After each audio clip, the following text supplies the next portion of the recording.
नमो नमो विद्यार्थियों, हम पढ़ रहे हैं एमए प्रीवियस में विषय संस्कृत और संस्कृत विषय में विद्यार्थियों हम पढ़ रहे हैं तृतीय प्रश्न पत्र एमए में जिसका नाम है भारतीय दर्शन। और भारतीय दर्शन में विद्यार्थियों हम सांख्य कारिका नामक पुस्तक को पढ़ चुके हैं और आज हम पढ़ेंगे सांख्य कारिका। पढ़ने के बाद आज जो हम पढ़ने वाले हैं विद्यार्थियों वह कौन सी पुस्तक पढ़ेंगे हम, जिसका नाम है तर्क भाषा। तर्क भाषा एक ऐसी पुस्तक है विद्यार्थियों जो शास्त्र है, क्योंकि जब आप पढ़ते हैं तो दो चीजें होती हैं, एक तो होता है शास्त्र और एक होता है साहित्य। क्या होता है? एक तो होता है विद्यार्थियों शास्त्र और एक क्या होता है, साहित्य होता है। और ये जो साहित्य होता है, इस साहित्य के बारे में जब पढ़ते हैं तो सीधा पढ़ लेते हैं, लेकिन शास्त्र जो होता है उस शास्त्र की तीन प्रवृत्ति के हेतु बताए हैं। शास्त्र में प्रवृत्ति के हेतु कितने हैं? तीन हैं। तीन प्रवृत्ति के हेतु में विद्यार्थियों शास्त्र में देखिए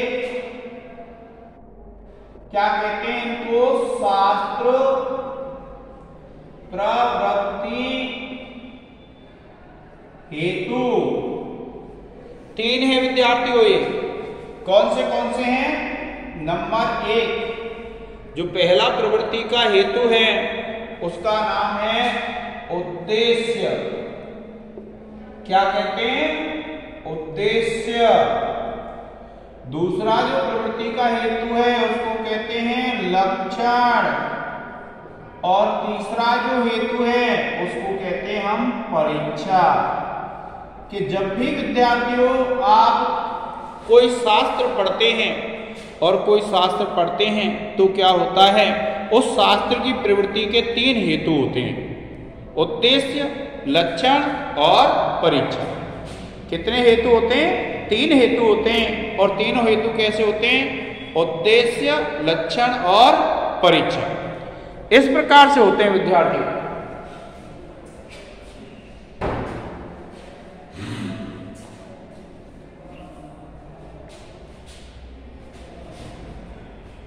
अब देखिए कि ये जो उद्देश्य, लक्षण और परीक्षा है इसके बारे में बताया है कि उद्देश्य किसको कहते हैं। तो कहते हैं, देखिए सबसे पहले हम उद्देश्य के बारे में पढ़ेंगे। उद्देश्य क्या होता है? कवि ने कहा है, शास्त्रों में कहा गया है, क्या कहा गया है? उद्देश्यस्तु नाम मात्रेण वस्तु संकीर्तनम।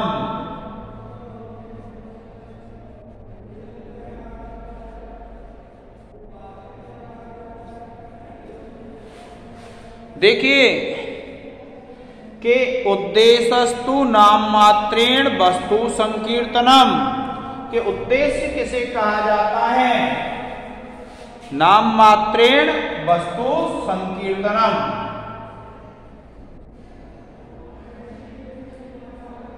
संकीर्तनम यथा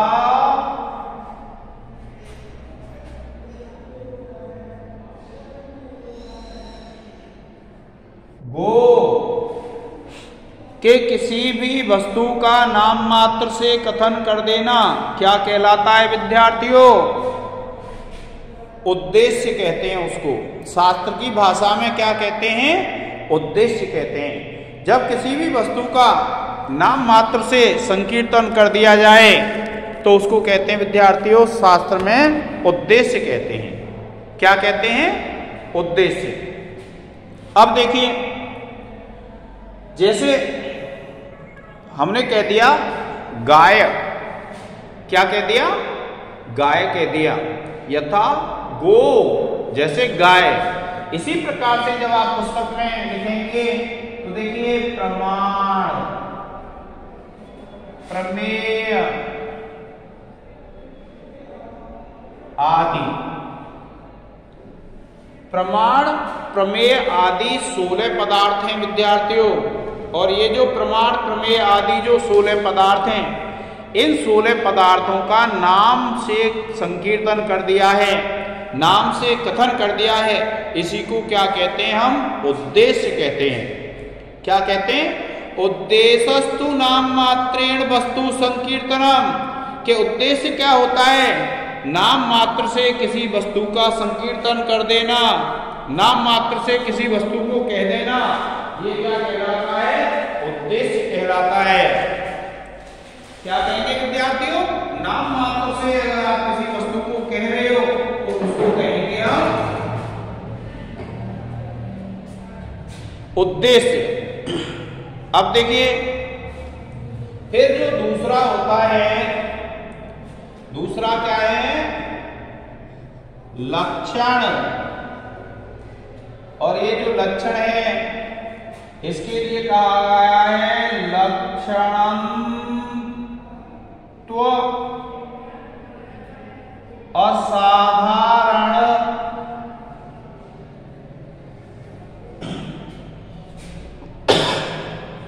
असाधारण धर्म वचनम।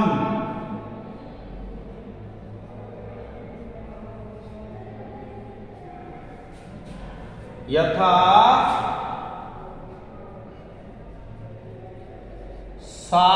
शासनादिमत्वम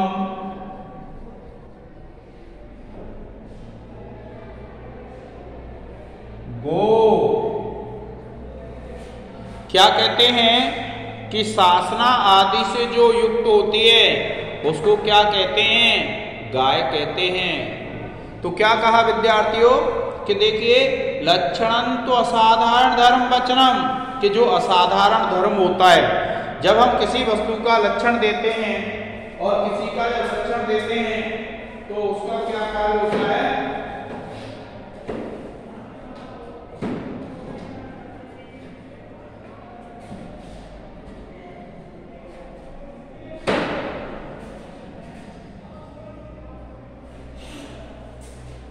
देखिए, लक्षण क्या होता है? असाधारण धर्म को कहना। किसी भी वस्तु के असाधारण धर्म को कहना क्या कहलाता है? लक्षण कहलाता है। लक्षणं तो असाधारण धर्म वचनम। असाधारण धर्म क्या होता है विद्यार्थियों? जब आप किसी चीज का लक्षण देते हैं, जैसे आपने लक्षण दिया शासनादिमत्वं गो, कि शासना आदि से जो युक्त होती है उसको गाय कहा जाता है। क्या कहा? कि शासनादिमत्वम गो, कि जो शासना आदि से युक्त होती है उसको गाय कहा जाता है। क्या कहा जाता है? गाय कहा जाता है। कि जो शासना आदि से युक्त होगी उसको गाय कहेंगे। तो शासना कहते हैं गल कंबल। आपने गाय देखी होगी, तो गाय के गले में एक कंबल जैसा खाल का वो लटका रहता है, त्वचा का लटका रहता है, तो इसलिए उसको क्या कहते हैं? शासना कहते हैं। तो शासनादिमत्वं गो, कि शासना आदि से जो युक्त होती है उसको क्या कहा जाता है? गाय कहा जाता है।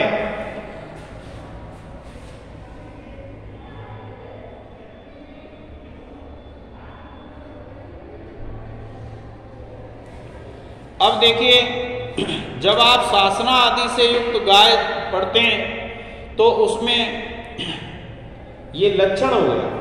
क्यों? क्योंकि जो शासना होती है वह गाय के अलावा किसी दूसरे जीव में नहीं पाई जाती है। इसलिए क्या कहते हैं? शासनादिमत्वं गो, कि जो शासना आदि से युक्त होती है उसको क्या कहते हैं? गाय कहते हैं। और देखिए, अब उसके बाद विद्यार्थियों जब आप आगे पढ़ते हैं तो क्या होता है? परीक्षा, कि जो हमने लक्षण दिया है वह उसमें घटित हो रहा है अथवा नहीं हो रहा है, इसको क्या कहते हैं? हम परीक्षा कहते हैं। क्या?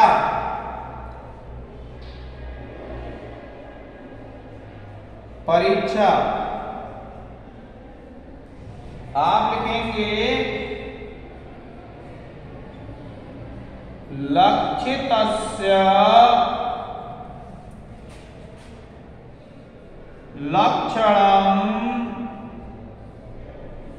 क्या लिखेंगे? लक्षितस्य लक्षणम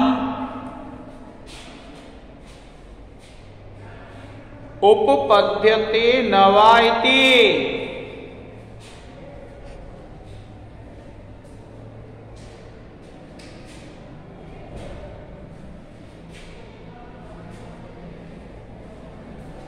देखिए क्या कहते हैं कि लक्षितस्य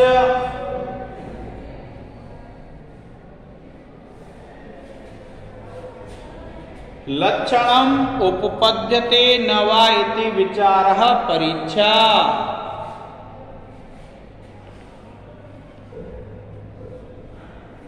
तो देखिए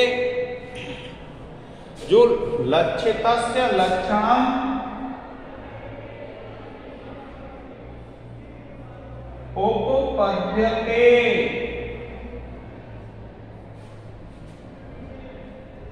न वेति विचारः परीक्षा।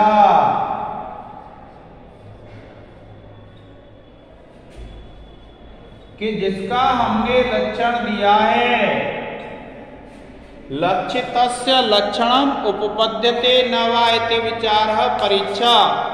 लक्षित में लक्षण घटित हो रहा है अथवा नहीं हो रहा है, ऐसा जो विचार होता है उसको क्या कहा जाता है? परीक्षा कहा जाता है।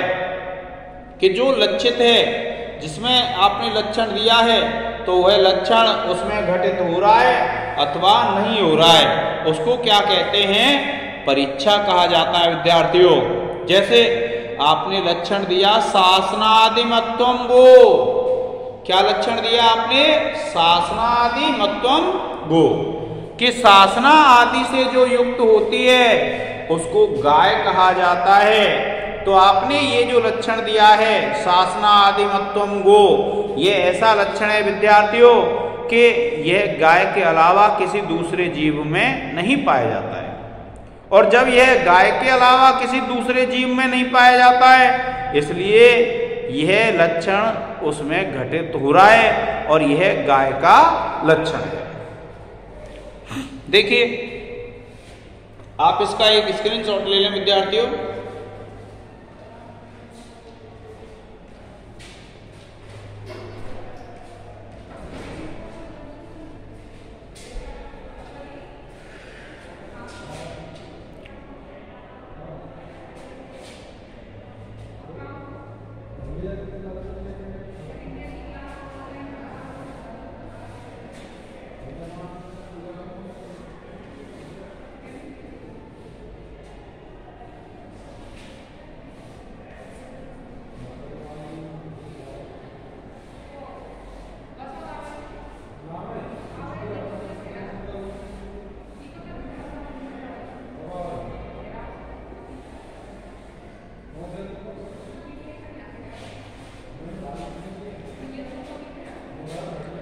अब देखिए विद्यार्थियों, आप क्या पढ़ेंगे कि सबसे पहले तो क्या है कि इन्होंने जो तर्क भाषाकार हैं उन्होंने सबसे पहले उसमें 16 पदार्थों के नाम गिनाए हैं। तो सबसे पहले 16 पदार्थों के नाम गिनाए हैं और जब 16 पदार्थ हैं उनके नाम पूरे हो जाते हैं, उसके बाद जब आप पढ़ेंगे तो उसमें क्या होगा कि सबसे पहले तो हम, क्योंकि व्याख्या आती है व्याख्या करने के लिए, और जो व्याख्या आती हैं करने के लिए, तो उन व्याख्याओं के लिए सबसे पहले हम संदर्भ प्रसंग लिखेंगे। देखिए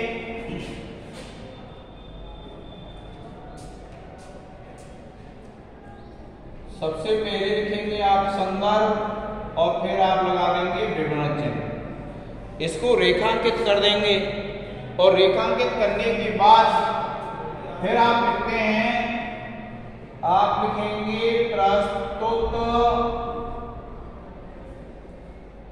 गद्य। क्या लिखेंगे? प्रस्तुत गद्य। केशव मिश्र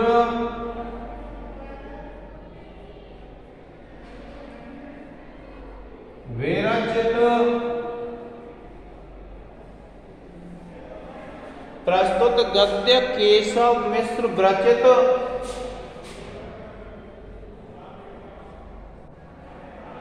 तर्क भाषा से अवतरित है।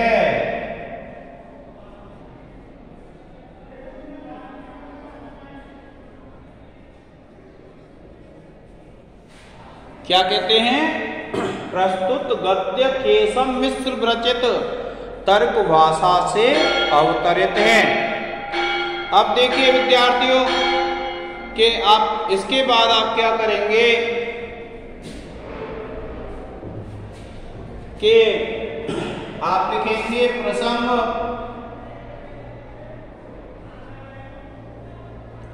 इसको भी रेखांकित कर देंगे और विवरण चिन्ह लगा देंगे। रेखांकित करने के बाद क्या करेंगे आप उसमें विवरण चिन्ह लगा देंगे और विवरण चिन्ह लगाने के बाद लिखेंगे आप प्रस्तुत पद्य में, सॉरी गद्य है ये, तो हम पद्य नहीं लिखेंगे, क्या लिखेंगे? गद्य। तो आप लिखेंगे प्रस्तुत गद्य में केशव मिश्र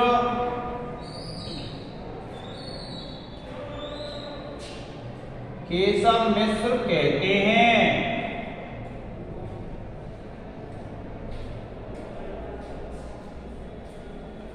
और फिर विद्यार्थियों आप इसकी व्याख्या लिख देंगे और जब आप इसकी व्याख्या लिख देंगे तो व्याख्या लिखने के बाद फिर विशेष व्याख्या पूर्ण हो जाएगी। इसका आप एक स्क्रीनशॉट ले लें।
अब देखिए विद्यार्थियों, ये जो हमारा ग्रंथ है इसमें 4 प्रमाण माने गए हैं। कितने हैं?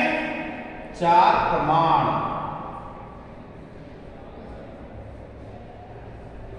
जिसमें पहला है प्रत्यक्ष प्रमाण,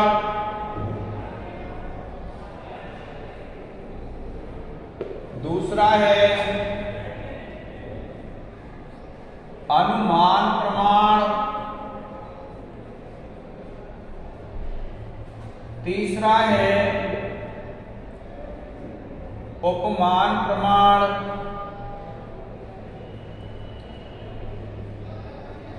और चौथा है शब्द प्रमाण। प्रिय विद्यार्थियों आप इसका एक स्क्रीनशॉट ले लें।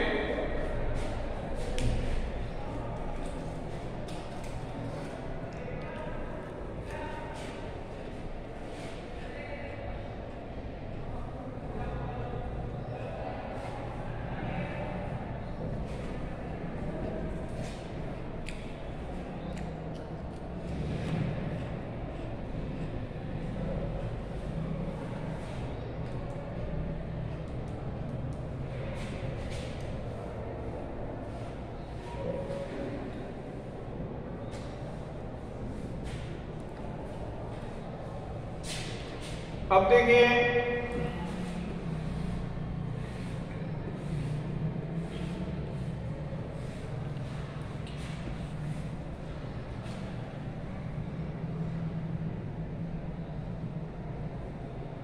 तीन कारण स्वीकार किए हैं। एक है समवायी कारण, दूसरा है असमवायी कारण, तीसरा है निमित्त कारण।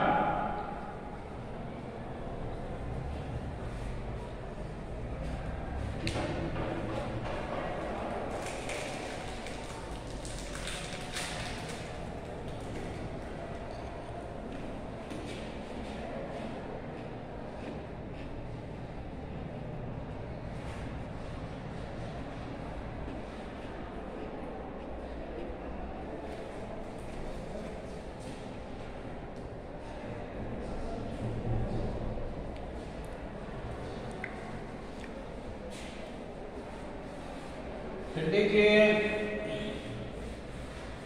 इन्होंने करण और कारण को माना है। देखिए करण है, करण के लिए क्या कहा है?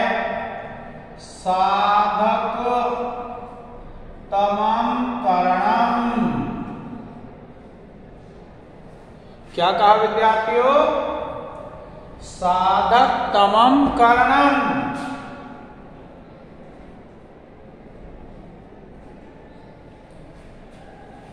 किसी भी कार्य के उत्पन्न होने में अनेक कारण होते हैं विद्यार्थियों। क्या कहा कि कोई भी जो कार्य जब उत्पन्न होता है तो कितने करण होते हैं? अनेक करण होते हैं। और अनेक जो करण होते हैं उन करणों में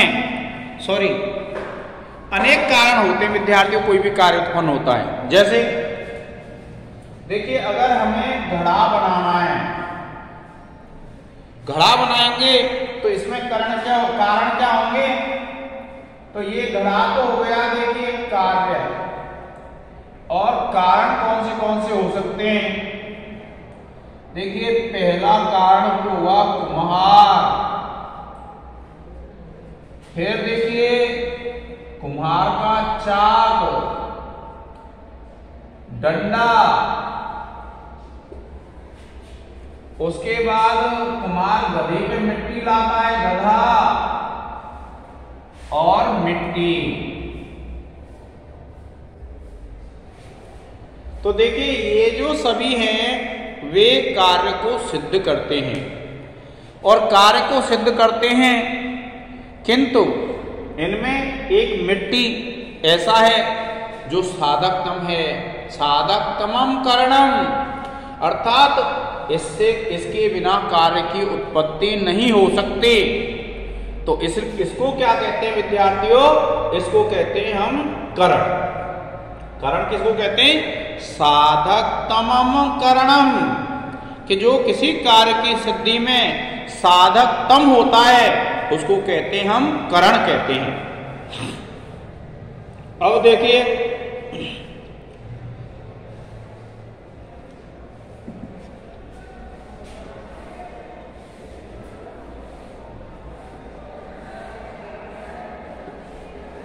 जो प्रत्यक्ष ज्ञान होता है उस प्रत्यक्ष ज्ञान के 6 सन्निकर्ष माने गए हैं। कौन से माने गए? 6 सन्निकर्ष।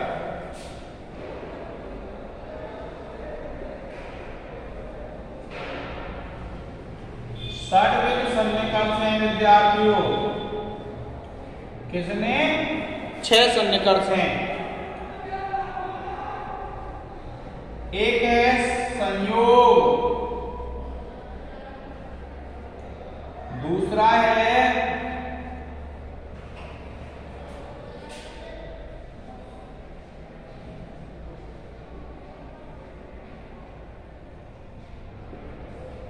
संयोग समवाय,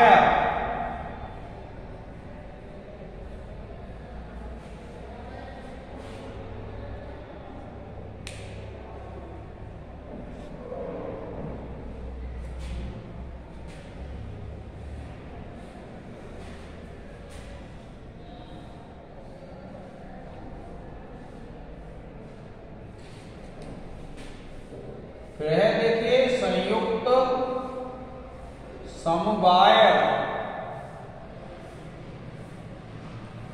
तीसरा है संयुक्त समवेत समवाय।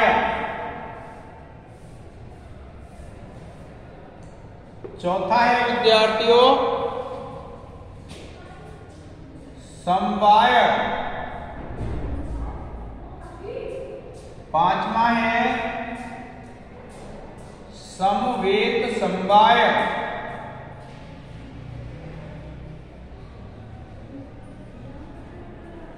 और छठवां है विद्यार्थियों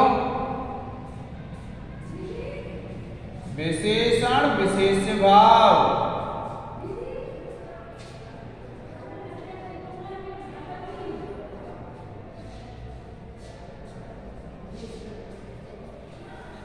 इसका एक स्क्रीनशॉट ले लें विद्यार्थियों।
फिर देखिए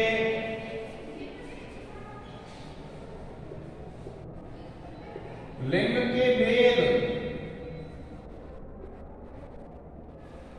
कितने भेद हैं विद्यार्थियों लिंग के?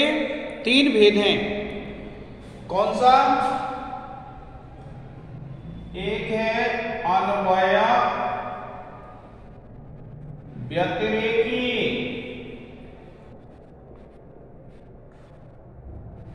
दूसरा है केवलान्वयी, तीसरा है केवल व्यतिरेकी।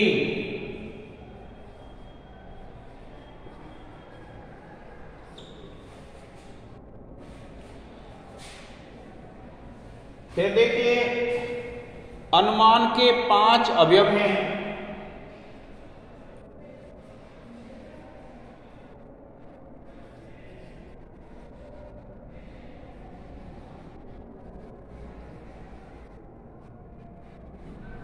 जिसमें देखिए एक है प्रतिज्ञा,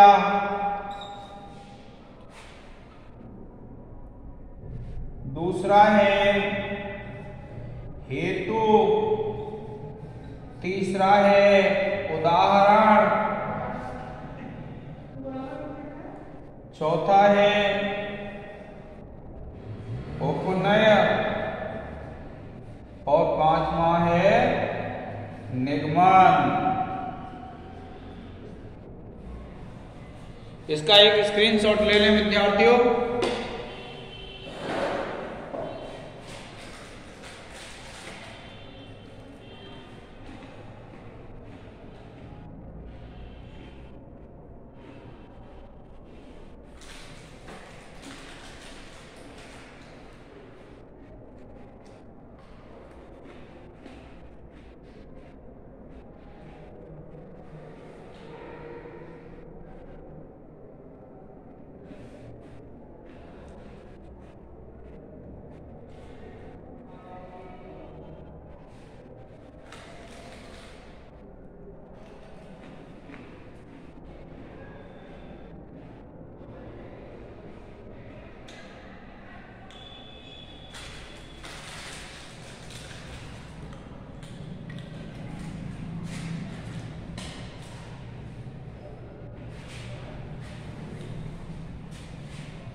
अब देखिए विद्यार्थियों,